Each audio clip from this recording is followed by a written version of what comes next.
Welcome to We Question and Learn. This is Tom Pysz. We have Erika Dauber from the Film Society of Northwest Pennsylvania. Erika, you're the president of the board. Yes. And, of course, a return guest, John C. Lyons. John, welcome. You were here Good before morning. about your first movie or the last movie that you talked about. So Our first feature film, Schism. And that was a touching story because that was the story of a family facing Alzheimer's. Correct. And that, at the time when we had you here, was a very touching topic, and I know it still is. Absolutely. And could we just wind the tape back, and could you tell us a little bit about that movie once again so people can remember Sure, of course. what the production was all about? Schism was shot completely in Erie at Brevelier Village, and it was a 3-year production. It's about a man who has Alzheimer's, told from his point of view. So as his mind goes in decline, the viewer is not sure, as he is not, if everything that he sees and is going through is really happening. And as the population of the United States goes towards that curve, this topic is near and dear to many, many people's hearts. So we were real grateful that you came by and talked about the movie. Now, how did it all end up with the movie? You produced it. Mm-hmm. It had screenings. Yeah. It got some awards. Yeah, it won a number of awards at festivals across the country, which was fantastic. It has 2 distributors. It's kind of been in limbo as we've made our new movie. With independent productions, you have to do a lot of the work yourself and wear a lot of hats. It is on Amazon. You can do video on demand to watch it. You can buy the DVD, and it's on Netflix. But That's impressive. Yeah, we got it on Netflix, but it's not available yet until they gauge interest, so people can just save it on Netflix, and then we'll hear back from Netflix. And then at a certain point, and for the entrepreneurs, that's sort of an interesting story. We won't distract you, but maybe that's another interview. So that did quite well for you. And then you have a new movie.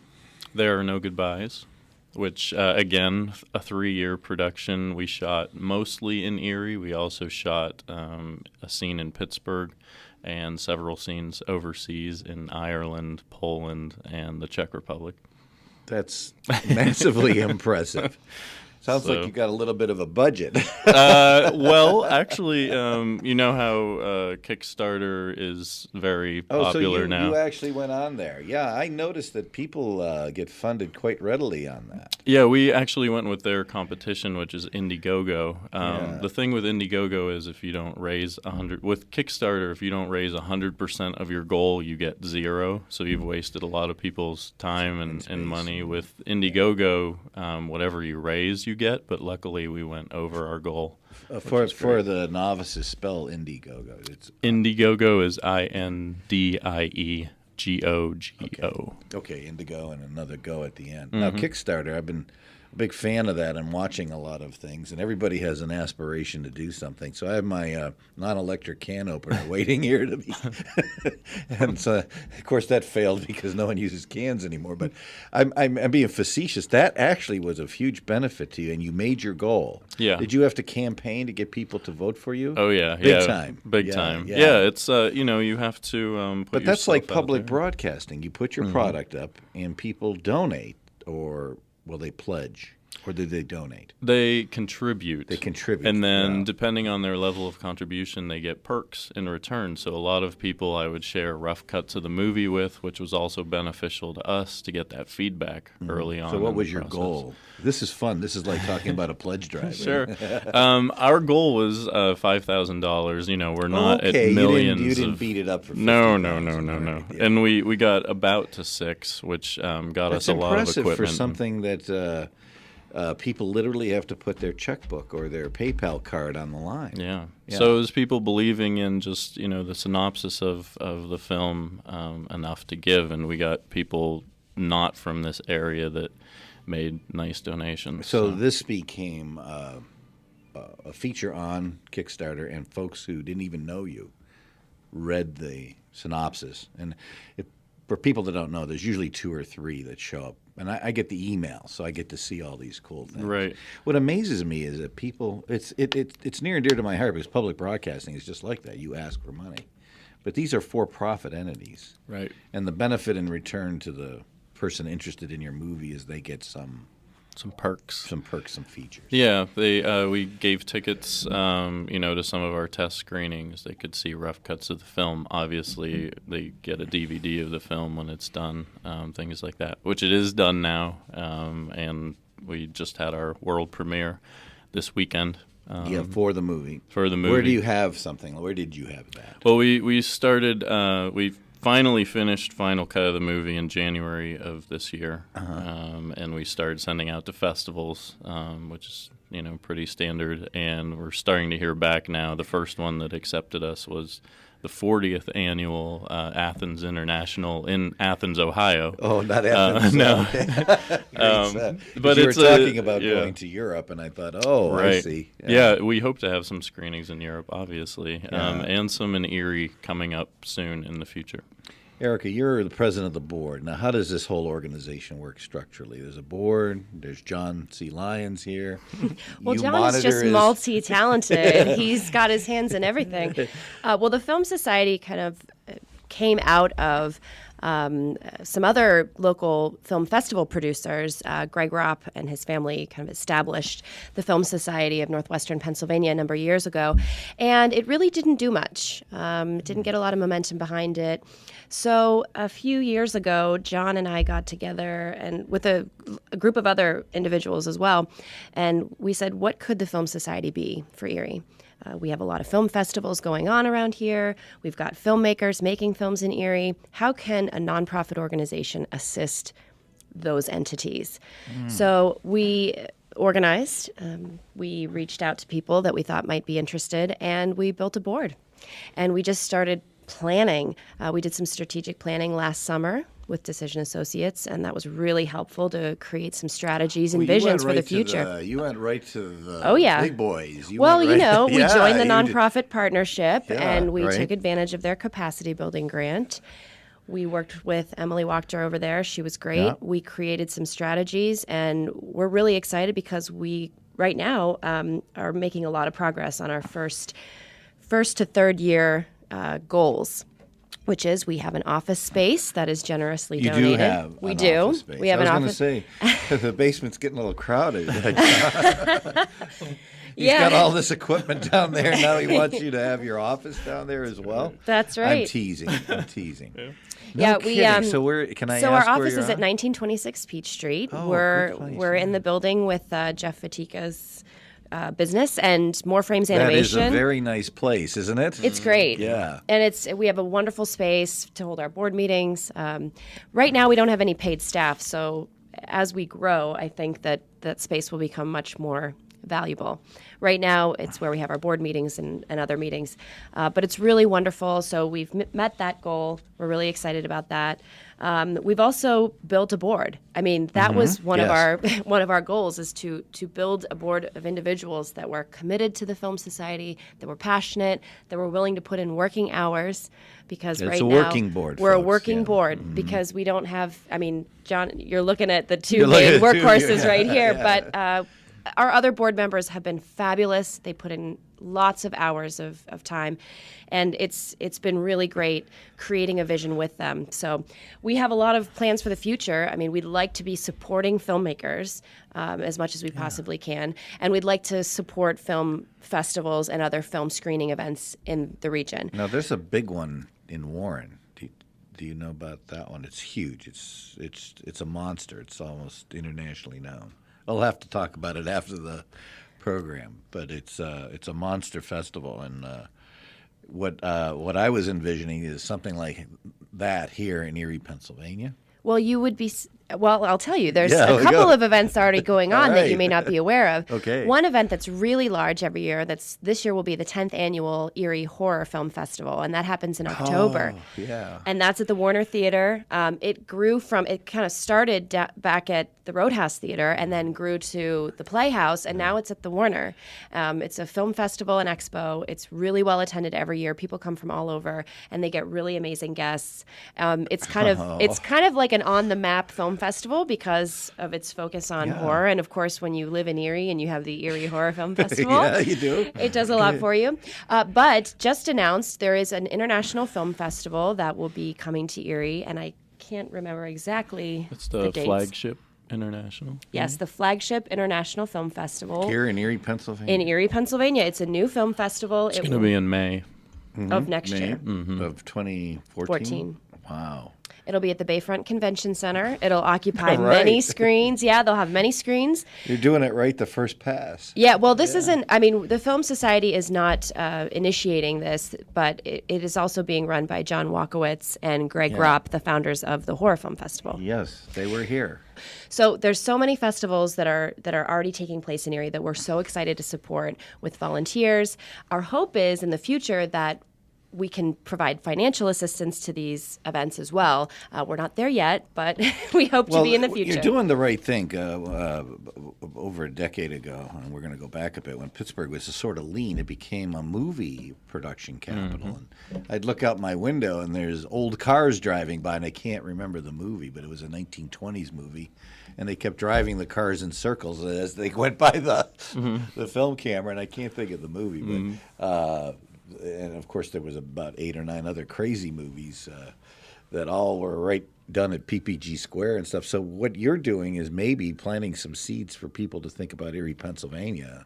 Absolutely. And, you know, and Pittsburgh had all the a lot of the old buildings left downtown, so you could, change the facade a bit, take it back, so to speak.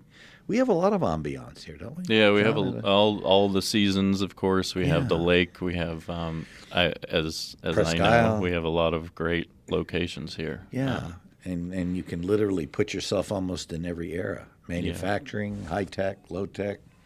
So establishing a film office is definitely in our 3 to 5 year vision plan. That it was fun out. Being in Pittsburgh on the street corners watching all these characters go by. But they also generated millions of economic development because people come, stay in hotels, eat at restaurants.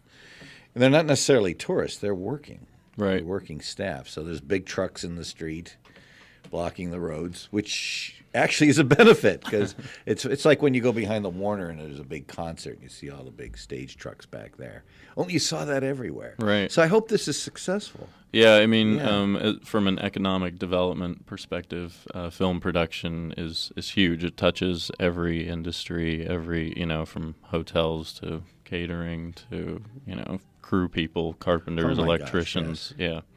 So that's part of the plan. Industry, yeah. Go back to your new film. Sure. There Are No Goodbyes. Start from scratch. What's the topic? What's the time frame? There Are No Goodbyes is it's a bit of a socio-political commentary on blue-collar America today. And it's also a story very much about purpose and destiny and free will. It asks a lot of those questions. You're doing another sincere movie. That last movie obviously was very touching.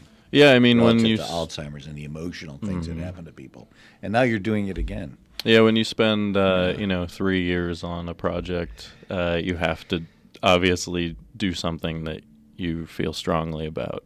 So this was a script that I wrote from a story by Andy Flatley, who does all the music for our films.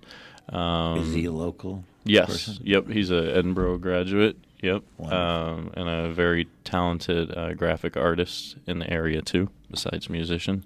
And we cast the film. Most of the core cast is local, but we did have some people come from quite a distance to be in the movie. And filmed all over Erie. Hit a lot of the landmarks, a lot of the downtown businesses. Yeah. Now, for those we have a studio and lights and everything. We don't have to carry anything around. Just on occasion, maybe something remotely. But you're actually. Do you own equipment? Do you have grips? Do you have gophers? Do you have? Erika's raising her. She's the gopher. Go for this. That's go right. for that. That's right. And hopefully you don't have to carry the big. Maybe maybe you don't have to carry the suitcases for John. No.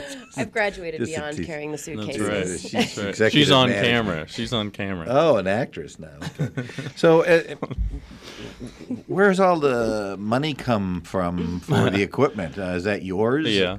Over the years, you've bought it. It's like a hobby for you. It's well, I mean, not we've a hobby had, anymore. Yeah, we've had my wife Dorota and I established Lyons Den Productions in 2004, which is our own company. We do web design and film production, and it's been besides the Indiegogo campaign, it's been all of our productions have been self-financed. So I like hearing you talk about these things because you always hear people say, oh, Erie.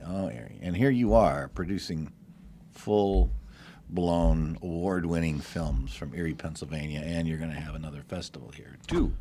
I get just to speak to that, Tom. I mean, Please. we hear it, too. Like, people kind of bemoan Erie a lot, but we love Erie, and we want to make it an awesome place for the arts. And there are a lot of amazing arts organizations in Erie already, and I think rounding it out with a film organization really kind of puts the icing on the cake. We want to see Erie thrive and grow. So when you talk about economic development, that's important to us. But we also want to give people like John, like local filmmakers, opportunities to shine and to make their projects a reality. and make them here. Yeah. You're really bringing us into the 21st century because I was out in Seattle, and this is already like 8 years ago, and they took the projectors out of the theaters, and everything was uploaded, high-def, high-speed internet feeding a digital mechanism showing the movie. Yeah, I mean, so film is sort of a misnomer today. It's not film. Well, maybe you do shoot things on film, but the Some people still do. Yeah. But the distribution is so high tech. And Netflix is an example. You get the DVD or you get it online or whatever. And now you got those little dollar boxes in front of the supermarkets. Right. So it's prolific. But it's all high tech. Yeah, it's ever changing, and one of the interesting things we found and we know as being moviegoers here in Erie is you just don't get too many options at Tinseltown now besides the mainstream Hollywood cinema. So that's why one of our programs that we started at the Art Museum, Film at the Erie Art Museum, which is a weekly series, a partnership we have there, along with the other film series that are in the area, obviously the Langer film series at Mercyhurst. Absolutely. Great film series. The Edinburgh film series. So we are finding that, yes, even though a lot of people are watching things online, people still do like to get out of the house to see films that they otherwise wouldn't see and meet filmmakers that we bring into town. And things like that. There are so many opportunities in Erie, and that's, we are looking at all of these things right now. We're forming some really good partnerships over the last year. We've worked with Destination Erie. How did that work out? How's that working out? What's the business model, or what's the model in Destination Erie? Well, Destination Erie wanted to work with us to promote a film competition. Last year, we did a silent film competition in partnership with Mercyhurst, and this year we're doing the Destination Erie. I just watched the old Chaplin film from about 10 years ago that came on. They were talking about the death of the silent, and now you're saying it's coming back? We actually showed City Lights, the 1931 Charlie Chaplin film, really? On Wednesday night at the Art Museum. We just showed that. Too bad you missed it, Tom. Yeah, I did. Now, great. You just brought up another interest. That's another venue. The Art Museum. Yeah, that's where we show our weekly people series. Don't think about it, but it's a wonderful venue. It is a great venue. We, you have a cafe. You have we have food there. You have beautiful beer and wine for auditorium. purchase, and the multi-purpose room is great. It's a great place to also host filmmakers and have panels after film. It's warm. It's intimate. You can get 100 people in there without any stress. Yep. We've had 170. Like we had one of our screenings. We had to have turn people away actually this year, which was great. Well, now you have 2 screenings. Right? That's right. So every Wednesday night, Tom. Every Wednesday night at the Art Museum. And you know what? I'm tired of people complaining about there's nothing to do. There is something to do all the time in Erie. And I have a hard time Wednesday trying night to can be decide pretty which boring sometimes, I'm going folks. to choose. Yeah, That's true. Right? So what's next on the horizon for your group? Well, we're really excited because we're working on a project with the Erie Philharmonic right now. Oh, my gosh. Which has to do with their 100-year anniversary, which everyone will find out what that is in the fall. It's a secret. Days. Okay, Yes. but you're giving us a quick preview here. Thank you. And we're really excited, too, because we've been invited to curate film program at the Iris Theater in Cochranton, Pennsylvania. Wow. We were approached by their Cochranton Area Redevelopment Authority, who the theater has been owned by a family for, I don't know, since a really long time, like over 50 years. Yeah. And the theater itself is not in very good shape. And the films that they were showing were just kind of your second-run films.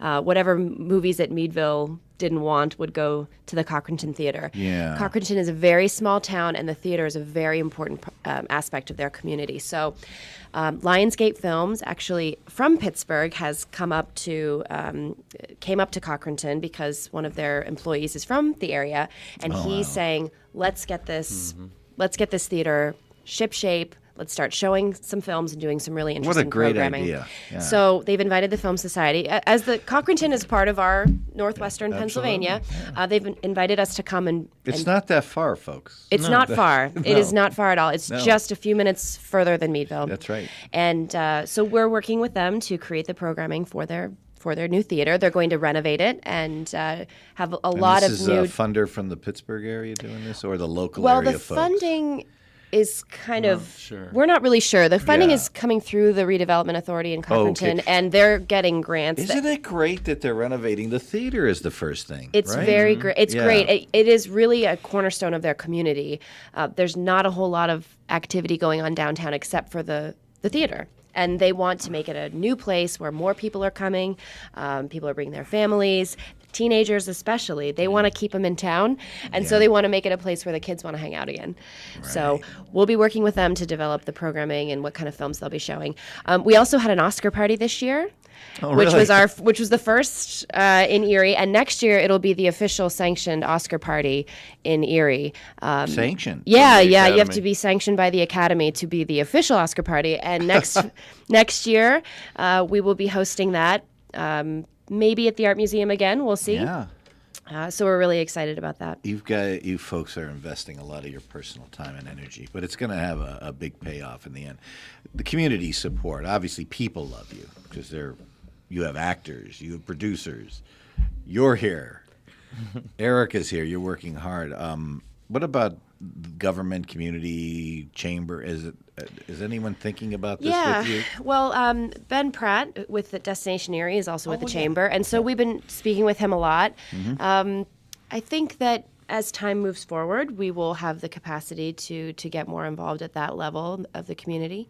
But once you start showing things in downtown Erie, you'll pique interest. And we have many dreams of what we could do in downtown Erie, and we've had those conversations with local leaders. I think that the interest is there. It's just time. It takes time to move things forward when you're giving it your after work and weekend time. But it's not a full-time job yet. No. Yeah, and as much, and it could be eventually. Could you, John Lyons, could you offer a word of encouragement to entrepreneur filmmakers? Because I was about 2 years ago looking online to buy a little $6,000 HD camera. And I was like, oh my gosh, that camera was $28,000 the 2 years before that. And then I saw a fella took 3 of those little boxes, didn't even look like cameras, and he produced a movie for $50,000, and it became an international award-winning film. Absolutely. Pretty close to the genre movie that you made on Alzheimer's. How hard is this? Well, I mean, the tools are all there now. It's all very accessible. It really comes down to, I believe, the individuals. Obviously, the story is number one. You need a quality story, and then I feel it comes down to the ambitions and the talents of the person, and really as far as you want to take it. It is, it's my second job. It has to be if you want you have to feed to get your it out face, there. Yeah. You're all starving artists otherwise, right? That's right. Yeah, so really, and filmmakers in this region, it's very exciting to have a film society now there for support, because we're going to be there, every step of the way for questions, advice, anything that you need. That's what we're going to be there for. Towards. So we will hold your hand and walk you through the whole process, because there will be people involved with us that have done it, and that's what we want. We want a successful film community here. Is there a third movie on the horizon here? You've been writing it at 3 o'clock in the morning after you've done your right. videography from 6 till midnight? Yeah, even though, we just finished There Are No Goodbyes, I have a couple people working on stories for us, which would be a nice change, because writing them yourself, that's just a year-long process there. And I also have an idea that I'm particularly interested on, which I'm going to start writing here soon. So, and you're working on writing another script already. Yes. Yeah. When do you sleep, John? And now you're keeping Erika busy, and she's going like, "I have a job." Right. John, call me tomorrow. You know what? It doesn't feel like work to me that much, Yeah. because I think this is how it starts for everyone who's passionate, especially at the beginning of a nonprofit. Yes. Because I used to work for the Ophelia Project, and I started working with them very early on as a volunteer. Yeah. I know what it takes and the kind of passion and effort it takes. And when it's something that you deeply care about, it doesn't necessarily feel like work. And John is one of my best friends, so I like working with him. I like pushing forward. It's so great to have other people on the team now, though. I mean, we've got some amazing people on our board and volunteers that come every week that help us, set up when we do film screenings. I'll bet you there's 100 more who can't wait to talk to you. Now, with that said, we're almost out of time. How do they find you?